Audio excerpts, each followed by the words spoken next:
Anaconda Hunt for the blood. इस कहानी की शुरुआत में एक जंगल में एक आदिवासी को दिखाया जाता है जो किसी अनजान चीज से भाग खड़ा होता है। भागते भागते वह एक नदी में गिर जाता है और जब वह नदी से ऊपर आने की कोशिश करता है तो वह टहनी टूट जाती है जिसे उसने पकड़ा होता है। वह पानी में गिर जाता है और इसके बाद कोई अनजान चीज उसे पानी के अंदर खींच लेती है। पानी के ऊपर कुछ फूल की पत्तियां भी गिरती हैं। वहीं दूसरी तरफ न्यूयॉर्क सिटी में एक फार्मास्यूटिकल कंपनी में मीटिंग चल रही होती है, जहां पर कंपनी के जो हेड होते हैं वह गोल्डन नाम के एक आदमी से कहते हैं कि तुमने हमसे वादा किया था कि तुम जुकाम से लेकर कैंसर तक की हर बीमारी ठीक कर दोगे, लेकिन तुम ऐसा कुछ भी नहीं कर पाए। इसीलिए सारा प्रोजेक्ट हम दूसरी कंपनी को दे रहे हैं। गोल्डन अपने साथ ही डॉक्टर जैक से कहती है कि इन्हें बताओ। जैक एक फूल के बारे में बताता है जिसका नाम होता है पैरेनिया रिमोटलेस। इसे ब्लड ऑर्किड भी कहा जाता है। ये फूल 7 साल में सिर्फ 6 महीने के लिए खिलता है। वह बताता है कि सन 1992 में इसे पहली बार देखा गया था और इस फूल के अंदर ऐसे केमिकल्स हैं जो इंसान के सेल्स की उम्र को बढ़ा सकते हैं। इससे न सिर्फ इंसान लंबे समय तक जिएगा बल्कि वह बहुत लंबे समय तक जवान भी रहेगा। हमारी किस्मत अच्छी थी कि कुछ वक्त पहले हमें इस फूल का एक सैंपल मिला था जो बोर्नियो से लाया गया था। हम उस पर अध्ययन कर रहे थे, लेकिन अध्ययन के दौरान वह खराब हो गया।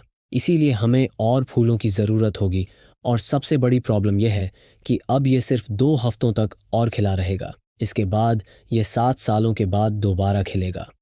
अब यहाँ पर जो फार्मास्यूटिकल कंपनी के बड़े बड़े सीईओ होते हैं वे कहते हैं कि तुम बोर्नियो जाओ और किसी भी कीमत पर उस फूल को हासिल कर लो। अब यहाँ से 6 लोगों की टीम बोर्नियो जाती है, लेकिन बोर्नियो के जंगलों में जाने के लिए इन्हें नदी को पार करना होगा। ये वक्त बारिश का होता है, इसीलिए कोई भी अपनी बोट को पानी में नहीं ले जाना चाहता। तो वहीं बिल जॉनसन नाम का एक आदमी इन्हें भारी रकम के बदले नदी के उस पार ले जाने के लिए तैयार हो जाता है।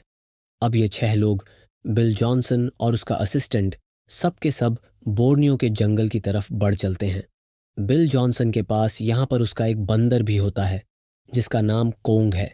पूरा दिन नदी से सफ़र करने के बाद जब ये रात को आगे बढ़ रहे होते हैं तो कोंग दिखता है कि ऊपर आम का पेड़ है। वह आम खाने के लिए आम को पकड़ लेता है, लेकिन तब तक बोट नीचे से निकल जाती है। कोंग लगातार जंगल के रास्ते बोट का पीछा कर रहा होता है और तब वह देखता है कि एनाकोंडा उसी की तरफ बढ़ रहा है। वह बचने के लिए पेड़ पर चढ़ जाता है। वहीं अगली सुबह बिल जॉनसन को दिखाया जाता है जो अपने बंदर कोंग को ढूंढ रहा था पर उसे कहीं नहीं मिलता।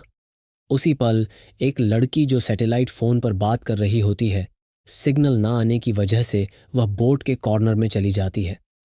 वहां पर एक छोटा सा गेट होता है जो खुल जाता है और वह नदी में गिर जाती है। अब सब के सब उसे बोट की तरफ खींचने की कोशिश कर रहे होते हैं। अब भी पानी में एक मगरमच्छ आ जाता है जो गेल के ऊपर हमला कर देता है और इससे पहले कि वह गेल को मार पाता, बिल जॉनसन पानी में कूद जाता है और वह अपने चाकू से उस मगरमच्छ को मारकर बोट के ऊपर आ जाता है। और तभी दिखाया जाता है कि पानी के अंदर से कोई मगरमच्छ को नीचे खींच लेता है। अब ये सब के सब इस खतरनाक नदी से आगे बढ़ना शुरू कर देते हैं और कुछ देर बाद बिल जॉनसन का बंदर जिसका नाम कोंग है वह वापस बोट पर आ जाता है।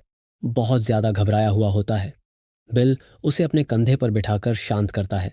रात को जब आगे बढ़ रहे होते तब यहाँ पर बारिश हो जाती है। बिल जैक को बताता है कि पानी का स्तर लगातार बढ़ रहा है और जिस रास्ते से हम आगे जा रहे हैं वो बहुत खतरनाक हो सकता है, इसीलिए हमें घूम कर जाना होगा। और डॉक्टर कहते हैं कि हम घूम कर नहीं जा सकते क्योंकि अब सिर्फ 1 हफ्ता बचा है जब हम उस फूल को पा सकते हैं। तुम्हें नहीं पता कि इस फूल की कीमत क्या है, ये पूरी दुनिया बदल सकती है। बिल कहता है कि अगर तुम चाहते हो मैं इस खतरनाक रास्ते से आगे बढ़ूं तो तुम्हें मुझे $50,000 और देने होंगे। जैक इसके लिए मान जाते हैं। बिल एक और शर्त रखता है। वह कहता है कि अगर कुछ भी गड़बड़ हुई तो तुम सबको वही करना होगा जो मैं कहूं। जैक कहता है कि ठीक है।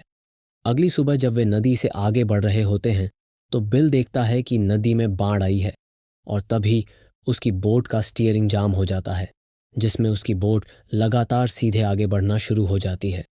बिल समझ जाता है कि आगे खतरा है इसीलिए वह सबको उठा देता है और अब बोट को रिवर्स करने के लिए उसके इंजन ऑन करता है और तभी पानी के अंदर ब्लेड्स ऑफ हो जाते हैं और इसके बाद इनकी बोट एक बहुत बड़े झरने से नीचे गिर जाती है। हालांकि किसी की जान तो नहीं जाती, पर उनकी बोट टूट चुकी होती है। बिल इन सबको बताता है कि यहाँ से कुछ दूर पर एक दूसरी नदी है, वहाँ पर मेरा एक दोस्त बोट चलाता है। अगर किसी तरह से वहाँ तक पहुँच गए तो हम अपनी मंजिल तक पहुँच सकते हैं। वह वहाँ जाने के 2 रास्ते बताता है। एक रास्ता नदी का होता है जहाँ से इन्हें 2 दिन लगेंगे, पर अगर इस जंगल के रास्ते गए तो शाम तक वहाँ पर पहुँच जाएंगे। बिल सैटेलाइट फ़ोन से अपने दोस्त को कॉल करता है। उसे कहता है कि मुझे तुम्हारे बोट की ज़रूरत है। उसका दोस्त $5000 के बदले उसकी मदद करने के लिए तैयार हो जाता है और अब ये सब के सब जंगल के रास्ते उस नदी तक पहुंचने के लिए आगे बढ़ते हैं। इनके रास्ते में एक तालाब आता है और जब ये उस तालाब को पार कर रहे होते हैं तो इनमें से एक को तालाब में कुछ हलचल दिखती है। वह सबको बताता है, लेकिन उसकी बात पर कोई विश्वास नहीं करता। अब इन सब में जो सबसे पीछे होता है वह अचानक से पानी में गायब हो जाता है। सबको लगता है कि वह मजाक कर रहा है और तभी वह पानी से बाहर निकलता है, लेकिन उसके पीछे एक बहुत बड़ा एनाकोंडा भी होता है जो उसे अपने जबड़ों में फंसाकर पानी के अंदर ले जाता है। ये सब किसी तरह पानी से बाहर आ जाते हैं और अब ये सब डर चुके होते हैं। बिल इन सबको बताता है कि यह एनाकोंडा था जो इंसानों को खा जाता है, लेकिन हमें डरने की ज़रूरत नहीं है। इतने बड़े सांप का इलाका होता है जो मीलों तक फैला होता है। अब हम बहुत दूर तक कोई दूसरा एनाकोंडा नहीं मिलेगा। तभी बिल से पूछा जाता है कि इस बात की क्या गारंटी है कि वह एनाकोंडा अब हमारे बीच नहीं है। बिल इन सबको बताता है कि एनाकोंडा को एक इंसान हजम करने में कई हफ्ते लगते हैं, इसलिए हमारे पास काफ़ी टाइम है। अब यहाँ पर इस पूरे प्रोजेक्ट की हेड, जिसका नाम है गेल, वह कहती है कि इस सफ़र को, इस मिशन को मैं अभी यहीं पर ख़त्म करती हूँ। लेकिन जैक उसकी बात नहीं मानता। वह कहता है कि मैं किसी भी कीमत पर उस फूल तक पहुंचना चाहता हूं। सेम इन सबको कहता है कि पहले हम बोट तक पहुंचे, उसके बाद हम फैसला करेंगे कि हमें क्या करना है। और यहां से निकलने से पहले बिल कहता है, एक बार हम बोट तक पहुंच गए तो उसके बाद ये सफ़र यहीं पर ख़त्म हो जाएगा। मैं तुम्हें सुरक्षित जगहों तक पहुंचा दूंगा। जैक कहता है कि तुमने मुझसे सौदा किया था। बिल कहता है कि सौदा गया भाड़, मैं नहीं चाहता कि किसी और इंसान की भी जान जाए, और न ही मैं इस बात की पूरी गारंटी से कह सकता हूं कि आगे हमें कोई दूसरा एनाकोंडा नहीं मिलेगा। अब ये सब के सब इस भयानक जंगल से होते हुए आगे बढ़ना शुरू कर देते हैं। लास्ट में बिल सेम को बताता है कि मैंने जैक को इस खतरे के बारे में बताया था, पर उसके और मेरे बीच में एक सौदा हुआ था। उसने मुझे $50,000 और देने का वादा किया था। इसमें उसकी कोई गलती नहीं है, सारी गलती मेरी है। दरअसल इन दोनों के सौदे के बारे में किसी को कुछ नहीं पता था। अब ये सब बोट की तरफ बढ़ रहे होते हैं, तभी इनमें से एक के शरीर में खून चूसने वाले कीड़े चिपक जाते हैं और अब बिल उन्हें एक एक करके निकालना शुरू करता है। ये सब के सब बैठ जाते हैं। इनमें से एक अपने जूते उतार लेता है और जब वह दोबारा जूते पहन रहा होता है तो बिल का असिस्टेंट उसे ऐसा करने से मना करता है और तभी वह उसके जूते के अंदर से स्पाइडर निकालता है। वह बताता है कि अगर यह स्पाइडर तुम्हें काट लेती तो तुम्हारा शरीर 2 दिन के लिए सुन्न हो जाता। और तभी जैक स्पाइडर को एक डिब्बे के अंदर बंद कर देता है और कहता है कि तुमने शरीर को सुन्न करने वाली एक दवा की खोज कर ली, इससे हमें अच्छे खासे पैसे मिलेंगे। वहीं दूसरी तरफ बिल के उस दोस्त को दिखाया जाता है जिसके पास बोट है, जो इन्हीं की तरफ आ रहा होता है। उसकी बोट में एनाकोंडा आ जाता है और वो उसे निगल जाता है। उसकी बोट आउट ऑफ कंट्रोल हो जाती है और तभी नदी में एक ब्लास्ट होता है और बिल और उसके सभी साथी जब वहां पहुंचते हैं तो देखते हैं कि बोट पूरी तरह से ब्लास्ट हो चुकी है। बोट में जितना भी ज़रूरत का सामान होता है ये सब के सब ले लेते हैं। बिल की जो असिस्टेंट है वह कहता है कि यहाँ पर आदिवासी रहते हैं जो हजारों सालों से यहीं पर हैं। अगर हम उन्हें ढूंढ लें तो हो सकता है कि वे अपनी कश्ती हमें दे दें। और ये उन्हें ढूंढने के लिए निकल पड़ते हैं और कुछ दूर जाने के बाद उन्हें बिल के उस दोस्त की बॉडी दिखती है जिसे एनाकोंडा ने निगल लिया था और फिर उगल दिया था। बिल सबको बताता है कि एनाकोंडा अपना शिकार करने के बाद बहुत सुस्त हो जाता है और वह अपने शिकार को अपने पेट से तभी बाहर निकालता है जब उसे अपने चारों तरफ खतरा दिखता है। और यह वही एनाकोंडा नहीं है जिसने हमारे साथी को मारा था, बल्कि यह दूसरा है। और यह दूसरा एनाकोंडा इस इलाके में इसलिए आया है क्योंकि यह इनकी मेटिंग का टाइम है। हमें अंधेरा होने से पहले किसी भी तरह से आदिवासियों तक पहुंचना होगा। और कुछ ही देर बाद ये उनके कबीले तक पहुंच जाते हैं। वे देखते हैं कि वहां पर कंकाल हैं। कबीला पूरी तरह से सुनसान है। यहाँ पर एनाकोंडा की एक बॉडी भी होती है। अब ये सब के सब यहाँ से वापस जाना चाहते हैं, पर जैक किसी भी तरह से उस फूल को ढूंढना चाहता है। और तभी वह देखता है कि आदिवासियों ने वहां पर उस फूल की पेंटिंग बना रखी है। वह समझ जाता है कि हो ना हो वह फूल यहीं आसपास है। अब जैक की बात कोई भी नहीं सुनना चाहता, इसीलिए रात को वह अपनी एक बोट तैयार करते हैं। अब गॉर्डन को दिखाया जाता है जो जैक के बैग में कुछ ढूंढ रहा होता है। गॉर्डन को उसके बैग में एक पिस्टल और सैटेलाइट फ़ोन मिलता है।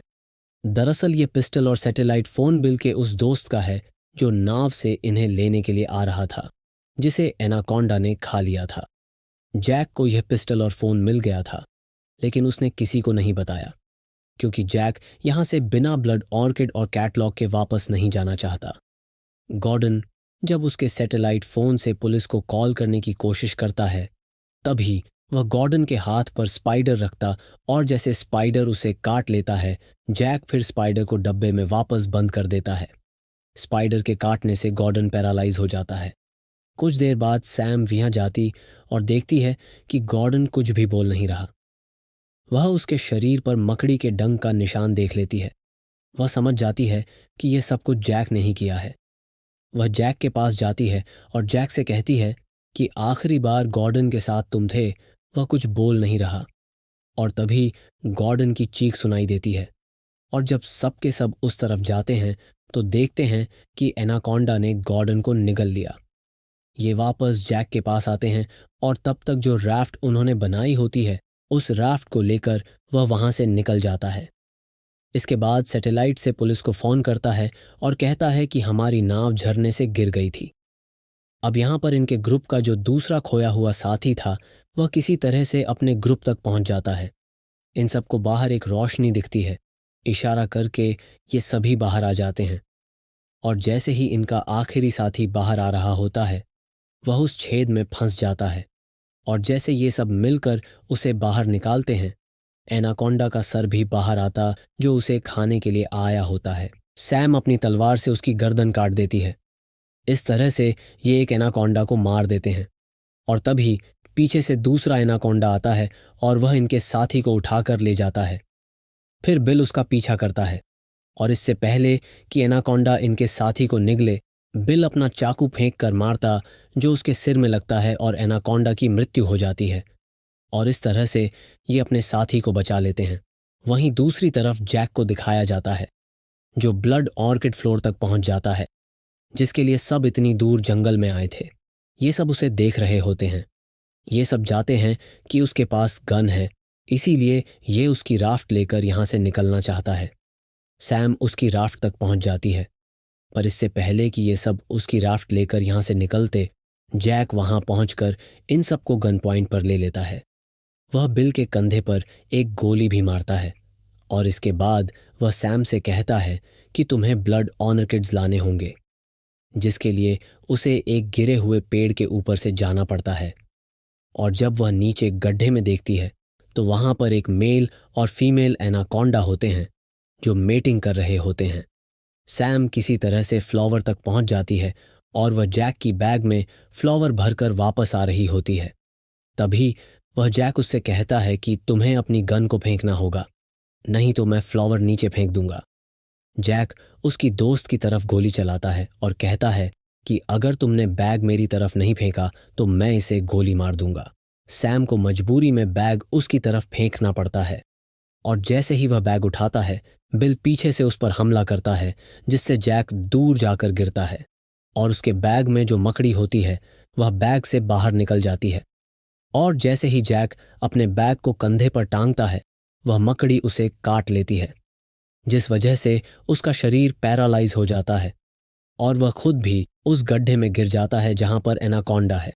वहीं दूसरी तरफ सैम को दिखाया जाता है जो पेड़ के रास्ते वापस अपने दोस्तों के पास आने की कोशिश कर रही होती है, पर तभी उसका पैर अटक जाता है और वह भी उस गड्ढे में गिर जाती है जहां पर जैक गिरा होता है।